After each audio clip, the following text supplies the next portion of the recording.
आम्ही गणपती बाप्पाला आज हे आमचे दैवत आहेत, सगळ्या समाजाचे दैवत आहेत.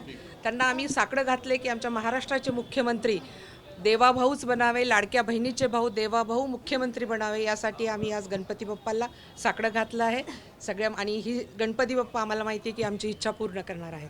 देवाभाऊ मुख्यमंत्री बनावे हे महाराष्ट्राच्या जनतेने ठरवलेलं आहे, तरी गणपती बाप्पाला साकडं घालायची काय गरज आहे? तरी आमची निष्ठा जी आहे ते गणपती बाप्पाकडे आहे, त्यामुळे गणपती बाप्पाला आम्ही साकडं घातलं.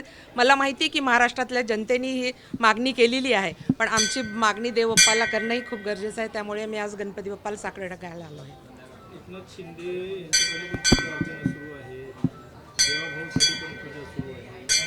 त्यांनी काल गणपती मंदिरात पण आपण जर पाहिलं तर महाराष्ट्राचे रिझल्ट जर पाहिलं तर सगळ्यात जास्त सदस्य आमच्या भारतीय जनता पार्टीचे निवडून आलेले आहेत.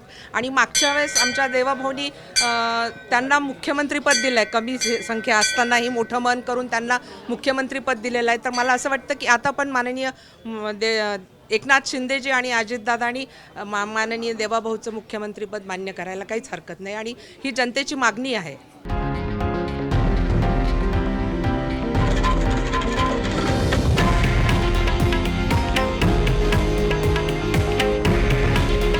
हे आहे देशातील नंबर 1 न्यूज नेटवर्क आणि आपण पाहत आहात TV9 मराठी.